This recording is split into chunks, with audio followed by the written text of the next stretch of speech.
Hello बच्चों, स्वागत है आप सभी का भविष्य पथ के इस ऑनलाइन प्लेटफॉर्म पे। बच्चों, आपकी जो परीक्षाएं वो आपके सिर पे आकर के एकदम नाच रही हैं। ठीक है, तो उसी सिलसिले में हमको ये भी देखना है कि हमारी तैयारी कहाँ तक होगी। पूरी साल हमने पढ़ाई किया है, अब जो समय बचा हुआ है वो बेटा आपका है रिवीजन करने का, कि हमको कहाँ तक मेरी सारी की सारी टॉपिक्स कहाँ तक क्लियर हैं। ठीक है, तो उसी सिलसिले में बेटा हम लोग बात करेंगे। हम आपके लिए लेकर के आए हैं 10 ऐसे महत्वपूर्ण प्रश्न जो आपके एग्जाम पॉइंट ऑफ व्यू से बहुत ही ज़्यादा इंपॉर्टेंट होंगे। बेटा ये सीरीज जो है वो निरंतर आपकी मिलती रहेगी आपको, हर एक सब्जेक्ट से लेकर के हम ये चीज़ें आपको बताएंगे। ठीक है, तो जिसमें से हमारा जो पोर्शन है वो बायो का है, और बायो का हम सेकंड चैप्टर लेकर के आए हैं, ह्यूमन रिप्रोडक्शन। बेटा दो तरह के यहाँ क्वेश्चन मैं दिखाऊंगा। सबसे पहले आपको यहाँ पे मिल जाएगा बेटा शॉर्ट आंसर टाइप क्वेश्चन मिल जाएंगे, उसके बाद very short type of question मिल जाएंगे। ठीक है बेटा, आगे देखते हैं हम लोग, क्वेश्चन पे ध्यान देते हैं कि बेटा पहला क्वेश्चन क्या है। Name the hormone crucial in the parturition, does the parturition signals originate from the mother's और द फीटस। बेटा आपके जो क्वेश्चन आते हैं बेटा ऐसे आते हैं कि जैसे कि आपको सिर्फ और सिर्फ उतने ही क्वेश्चन के आंसर देने होते जितने पूछे गए हैं। ठीक है, तो आपको कोई एक्स्ट्रा चीज़ें नहीं लिखनी होगी, ना उससे कम लिखना होगा उससे बाद ज़्यादा लिखना होगा। तो यहाँ पे देख लो सेम एग्जैक्ट वही चीज़ें लिखी हुई हैं। द हार्मोन इज कौन सा होता है, वो ऑक्सीटोसिन होता है बेटा। द सिग्नल्स जो ओरिजिनेट हुआ है कहाँ से, प्लेसेंटा से, एंड फुली डेवलप्ड फीटस से। ठीक है, which initiate the foetal ejection reflex. बेटा ये इंपॉर्टेंट शब्द है। ठीक है, फीटल इजेक्शन रिफ्लेक्स क्या होता है आप पढ़े ही होंगे। ठीक है, triggering the release of the hormone oxytocin. बेटा जब ये रिफ्लेक्स फीटस इजेक्शन रिफ्लेक्स होता है बेटा, तो उसी के ट्रिगर करता है जब रिफ्लेक्स से, तब आपको एक हार्मोन सिक्रीट होती है, इसको नाम होता है ऑक्सीटोसिन। इसको एक नाम से और जानते हैं बेटा, लव हार्मोन से नाम जानते हैं इसको। ठीक है, क्या जानते हैं इसको, लव हार्मोन के नाम से जानते हैं। ठीक है, सेकंड क्वेश्चन क्या है बेटा आपका, state the significance of the cervix in the female reproductive system. Cervix का क्या काम होता है बेटा, तो सर्विक्स और वेजाइना जो होते हैं बेटा, इसी के थ्रू क्या होते हैं, आपके जो बेबी होता है उसका बर्थ होता है। मतलब कह सकते हैं कि cervical canal along with the vaginal canal, इसी से बर्थ कैनाल का क्या होता है, फॉर्मेशन होता है। तो देख लेते हैं हम लोग। The cervix is the narrow, पतला सा opening through which the uterus opens up to the vagina. ठीक है, आगे देखते हैं। The cervical canal is the cavity of the cervix which alongside the vagina goes on the to form the birth canal. जितना ही पूछा गया है बेटा उतना ही आंसर देना हमको, क्योंकि आपके एग्जाम में जो भी क्वेश्चंस होते हैं सबके लिए टाइम का एकदम फिक्स रहता है कि आपको एक नंबर में इतना समय लगाना है, वेरी शॉर्ट में कितना समय लगाना है, शॉर्ट में कितना समय लगाना है, और लॉन्ग टाइप आंसर में कितना समय लगाना है। ठीक है भाई, इसी के सिलसिले में हम लोग आगे बढ़ते हैं। तीसरा क्वेश्चन क्या है कि identify A B C D with reference to the gametogenesis in the humans in the flow chart given the below. ये देखो बेटा पूछा भी गया था कब, ऑल इंडिया 2012 के कंपार्टमेंट में पूछा गया था बेटा। क्वेश्चन देखते ही आपको पता चल गया होगा कि ये आया है आपके हार्मोन के पोर्शन से। ठीक है, हार्मोन के पोर्शन से आया हुआ है कि सबसे पहले कौन सी ग्लैंड्स होती हैं, वो ग्लैंड क्या करती हैं, सिक्रीशन करती हैं। तो सबसे मास्टर ग्लैंड होती हैं आपकी हाइपोथैलेमस, वो एक्ट करती है इस पे, उसकी जो सिक्रीशन होती है GnRH, वो एक्ट करता है इंटेरियर पिट्यूटरी पे। तो वो दो तरह के गोनेडोट्रोपिन रिलीज करता है। तो पहला करता है LH और दूसरा करता है FSH। LH किस पे एक्ट कर रहा है, उससे क्या हो रहा है। ठीक है, FSH किस पे एक्ट कर रहा है और उससे क्या हो रहा है। तो यहाँ पे आंसर देखो क्या है कि ए पे क्या है, लीडिंग किस से करता है, ये LH करता है, लीडिंग सेल पे करता है। और दूसरी बात क्या हो गया, ये बी वाला जो पोर्शन हो क्या हो गया आपका, सर्टोली सेल पे करता है बेटा ये। ठीक है, और तीसरा क्या है, स्पर्मेटोजेनेसिस। जैसे जैसे ही यहाँ पे एंड्रोजन सिक्रीट हुआ, वो किस पे हेल्प करेगा, आपके स्पर्मेटोजेनेसिस में। और डी यहाँ पे क्या होता है, स्पर्मियोजेनेसिस में हेल्प करता है। बेटा एक चीज याद रखना, आपका स्पर्मेटोजेनेसिस स्पर्मेटोजेनेसिस और spermiation and third is that आपका स्पर्मियोजेनेसिस। इसमें कंफ्यूज मत होना बेटा, ये आपके एक ही तरह के दिख रहे हैं लेकिन इनका जो पूरा का पूरा कंसेप्ट होता है वो सबका अलग अलग होता है। ठीक है, तो इन तीनों में कंफ्यूज ना होना, एक बार आप देख लीजिएगा कि ये होता क्या क्या है। ठीक है, आगे चलते हैं हम लोग। क्या लिखा है कि what are the functions of the placenta other than its endocrine function. बेटा प्लेसेंटा एक एंडोक्राइन फंक्शन भी काम करता है ना, जो अपना हार्मोन निकालता है, ढेर सारे हार्मोन को सिक्रीशन करता है। उसके अलावा इसके क्या फंक्शन होते हैं, तो द प्लेसेंटा प्रमोट्स करता है किसको, सप्लाई ऑफ द न्यूट्रिएंट्स है ना। डिस्क लाइक स्ट्रक्चर होती है जो बनी होती है किसके, विलाई से निकले हुए होते हैं ना, फिंगर जैसे प्रोजेक्शन विलाई, वो इंटरजिटेड हो जाती है किससे, यूटेराइन वॉल से। ठीक है, तो उससे क्या देता है, वो बेबी जो डेवलप बेबी फीटस होता है उसको न्यूट्रिशन देने का काम करता है, ठीक है। और उसके बाद जो वेस्ट प्रोडक्ट होते हैं उसको रिमूव करने का भी काम उसी के थ्रू होता है। तो क्या हो गया यहाँ पे, supply of the nutrients and oxygen to the embryo. It also facilitates the eliminations, फिर बताया ना मैंने, eliminations of the excretory waste and the carbon dioxides produce by the embryo, ठीक है, जो एम्ब्रियो प्रोड्यूस करेगा। Placenta aids in the transportations of the substances to and from the embryo as it is connected to the embryo through the umbilical cord. तो जब newly baby birth करता है तो उस पर क्या होता है कि उसके मदर के यूट्रस से और जो उसके नाभि पे होता है ना बेटा, नाभि पे जो कनेक्शन होता है जिसको हम लोग क्या बोलते हैं, अम्बेलिकल कार्ड, वही गाँव में क्या करती हैं वो काटा, उसको बुलाई जाती है ना, आई होती हैं, दाई होती हैं, ठीक है। गांव की सबसे बुजुर्ग जो महिला होती है ना, उन्हीं को बुलाया जाता है उसको कट करने के लिए। अब तो अधिकतर चीज़ें हॉस्पिटल में ही चीज़ें हो जाती हैं, क्योंकि अब अधिकतर जो डिलीवरी होती है केस वो हॉस्पिटल में ही हो रहा है। लेकिन नहीं तो पहले गांव में क्या होता था कि गांव में एक जो सबसे बुजुर्ग लेडीज होती थी जिसको इन सब चीज़ का एक्सपीरियंस होता था, उनको बुलाया जाता था। पांचवा क्वेश्चन देखते हैं बेटा, क्या है कि fill in the missing boxes is the route of the sperm transport. बेटा बहुत ही इंपॉर्टेंट है, मैं यहाँ पे लिख दे रहा हूँ इंपॉर्टेंट। रूट पूछ रहा है कि स्पर्म कहाँ से ट्रांसपोर्ट होता है, उसके क्या क्या रूट हैं।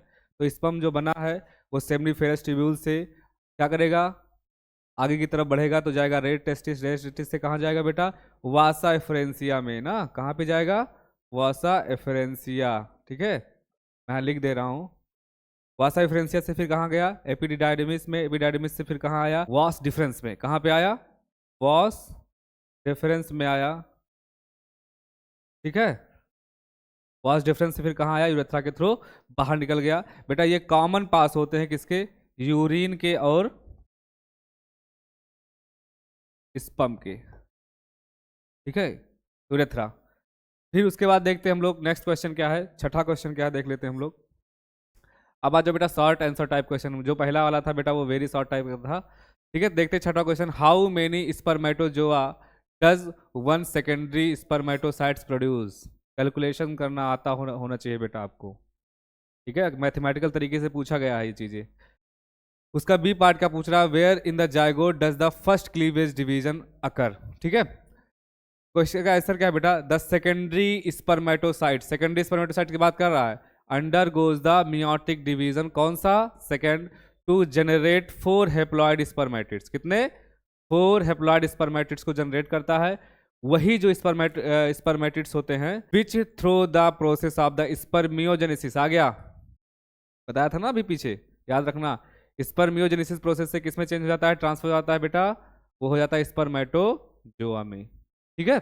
आगे देखते हैं उसका बी वाला पार्ट, जायगोट का क्लीवेज बोल रहा था, फर्स्ट क्लीवेज डिवीजन। तो cleavage occur in the within the fallopian tube. Fertilisation कहाँ हुआ था बेटा, ampullary isthmic junction of fallopian tube, कहाँ पे हुआ था, ampullary isthmic junction of fallopian tube. उसके बाद वहां से वो जायगोट डिवीजन करेगा, ठीक है। तो ऐसा किस मैनर से करता है, होलोब्लास्टिक मैनर से करता है, dividing the zygote completely into the blastomeres. इसमें ब्लास्टोमियर्स में the first cleavage divides the zygotes longitudinally, कैसा होगा, लॉन्गिट्यूडनली होगा, into the 2 blastomeres where in one is slightly larger than the other, ठीक है। फैलोपियन ट्यूब में ही होता है बेटा उसका, फैलोपियन ट्यूब में इसका फर्स्ट क्लीवेज होता है।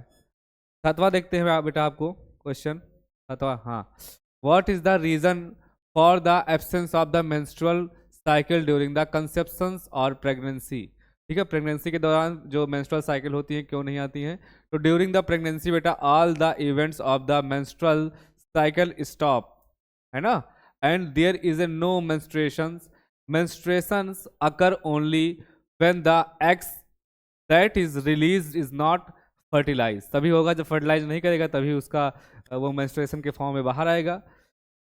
But in pregnancy the release egg is fertilize, हो ही जाएगा, है ना, तभी तो प्रेगनेंसी कॉज करेगा। And hence the uterus lining does not shed, instead nourishes the foetus, क्योंकि फीटस को क्या कर रहा है, वो नरिश करने का काम करेगा ना, उसकी जो एंडोमेट्रियम की वॉल होंगी। However A woman may experiences uterine bleeding during the pregnancy due to the various reason, it is not due to the periods। ठीक है, चलो आगे देखते हैं इसका 7वां का। अब क्या है 8वां क्वेश्चन इसका। 8वां क्वेश्चन क्या है बेटा, explain the role of pituitary and sex hormone in the process of spermatogenesis. ये 2015 कंपार्टमेंट में बेटा पूछा गया क्वेश्चन है, तो इसका आंसर मैं पढ़ दे रहा हूँ आपको, कहाँ से लिखना है आपको। गोनेडोट्रोपिन रिलीजिंग जो हार्मोन होता है जिसको हम लोग GnRH बोल रहे थे, अभी पीछे हमने इसके क्वेश्चंस को सॉल्व किया है, is release significantly from the hypothalamus. कहाँ से निकलता है ये, हाइपोथैलेमस से। कब, प्यूबर्टी एज में निकलता है। अब GnRH क्या करेगा, स्टिमुलेट करेगा एंटीरियर पिट्यूटरी को, है ना, किसको, एंटीरियर पिट्यूटरी को, टू सेक्रीट गोनेडोट्रोपिन।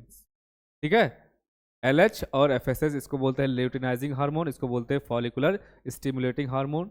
ठीक है, और इंटरस्टिशियल सेल स्टिमुलेटिंग इसको बोल देते हैं बेटा उसको, हाँ, ICSH को। ल्यूटिनाइजिंग हार्मोन जो होता है वो एक्ट करता है किसको, किस पे, लेडिंग सेल पे, to stimulate the synthesis and secretions of the androgen. कौन सा हार्मोन, एंड्रोजन। और एंड्रोजन किस में हेल्प करता है, स्पर्मेटोजेनेसिस में। ठीक है, androgen which then stimulate the process of spermatogenesis. और जो FSH होते हैं, फॉलिकल स्टिमुलेटिंग हार्मोन होते हैं बेटा, वो एक्ट करते हैं किस पे, सर्टोली सेल पे। ठीक है, and stimulate them to the secrete inhibin. एक फैक्टर सिक्रीट होता है इनहिबिन, जब स्पर्मेटोजेनेसिस हो जाता है तो एक उसको बंद करने के लिए एक फैक्टर क्या होता है, फीडबैक देती है, नेगेटिव फीडबैक देती है, जिससे स्पर्मेटोजेनेसिस स्टॉप हो जाता है। Inhibin which they then stimulate the process of the spermiogenesis. ठीक है, स्पर्मियोजेनेसिस को। ठीक है, आगे देखते हैं 9वां क्वेश्चन क्या है। इसको आपको बेटा क्या करना है, लेबल करना है। तो क्वेश्चन आ गया, डायग्राम से क्वेश्चन आ गया, डायग्राम बहुत आते हैं बेटा। The below diagram shows the human male reproductive system, X है, Y है और ये Z है। तो identify X and write its locations in the body, कहाँ पे है। Name the accessory glands Y, ठीक है, एंड इट्स सिक्रीशंस। और थर्ड क्या है, name and state the function of Z। नाम बताना है, उसका फंक्शन बताना है। दिल्ली 2015 कंपार्टमेंट में क्वेश्चन आया था बेटा। अच्छा, इसका आंसर आगे है, देखते हैं। तो X का नाम बेटा क्या है, टेस्टिस है। ये कहाँ लोकेट होते हैं, outside of the abdominal cavity. Question भी आता है बेटा, क्यों होते हैं, क्योंकि उसको स्पर्म बनाने के लिए, स्पर्म फॉर्मेशन करने के लिए लो टेम्परेचर, कितना, 2 से 2.5 डिग्री सेल्सियस टेम्परेचर की आवश्यकता होती है, जो कि हमारी बॉडी से बहुत ही कम आवश्यकता होती है इसकी। हमारी बॉडी की टेम्परेचर इनसे क्या होता है, बहुत ही ज़्यादा होता है। इसीलिए ये पाउच लाइक स्ट्रक्चर, इसको हम लोग स्क्रोटम बोलते हैं, वहाँ पे एब्डोमिनल कैविटी से बाहर निकले हुए होते हैं। ठीक है, रखे होते हैं। वाई जो क्या है आपका सेमिनल वेसिकल से बेटा, ठीक है, ये प्रोड्यूस करता है एल्कलाइंस सिक्रीशन रिच इन द, क्या होता है उसमें, फ्रुक्टोज और अदर कंस्टिट्यूएंट्स होते हैं 60% of the volume of the semen. तो जब इन सबका पूरा का पूरा सिक्रीशन जब स्पर्म के साथ मिल जाएगा तो उसी स्पर्म को हम लोग सीमन बोलेंगे। एंड जेड क्या है वो बेटा, एपिडाइडमिस है। It store the sperm, sperm store यही होता है एपिडाइडमिस में। ठीक है, and secretes A fluid which help in the maturation of the sperm. ठीक है, तो ये क्या है, आपके सारे के सारे क्वेश्चन आपके यहाँ पे समझ में आ गए होंगे, आई होप। तो बेटा ये 10 बहुत ही महत्वपूर्ण क्वेश्चन थे आपके लिए। ठीक है, उम्मीद करता हूँ आपको समझ में आ गया होगा। और बेटा एक्चुअली क्या है कि ये सब चीज़ें आपको PDF के फॉर्म में भी आपको मिल जाएंगी। तो यहाँ पे मैं आपको क्या कर रहा हूँ, स्कैनर दे रहा हूँ। ये स्कैनर क्या करेंगे, आप गूगल क्रोम पे जा करके, वहाँ पे स्कैनर में जा करके जब आप इसको स्कैन करेंगे तो आपको ये सारी की सारी जो PDF मैंने अपलोड की है, ठीक है, ये आपको आपके मोबाइल में मिल जाएंगे। ठीक है, एक महत्वपूर्ण जानकारी बेटा आप लोग के लिए कि है कि हम लोग 1 दिसंबर से बेटा तो ऐसे महत्वपूर्ण प्रश्न लेकर के आ रहे हैं जो आपके एग्जाम पॉइंट ऑफ व्यू से बहुत ही ज्यादा इंपॉर्टेंट होंगे बेटा। दिन रात मेहनत करके हमारी टीम आपके लिए पूरा तत्पर है। ठीक है, क्योंकि पेपर तो आपका हो रहा है लेकिन असली में एग्जाम हम लोग का हो रहा है बेटा, क्योंकि पेपर तो आप देने जाएंगे और पूरा का पूरा जो रिजल्ट आएगा वो हमारा आएगा। और इसी सिलसिले में हम लोगों ने क्या किया है, दिन रात आप लोग के लिए मेहनत करके बेटा 100 ऐसे महत्वपूर्ण प्रश्न इकट्ठा किए हैं जो आपको 1 दिसंबर से प्रोवाइड किए जाएंगे। वो ऐसे प्रश्न होंगे कि वो उसमें से कभी ना कभी आपके क्वेश्चन फंसेंगे ही फंसेंगे। और ये सारे सब्जेक्ट के होंगे बेटा, जिसमें से मेरा जो पोर्शन होगा वो बायोलॉजी का होगा। और बायोलॉजी में बेटा मैं आपको 100 महत्वपूर्ण प्रश्न ऐसे दूंगा जो आपके एग्जाम में आएंगे ही आएंगे।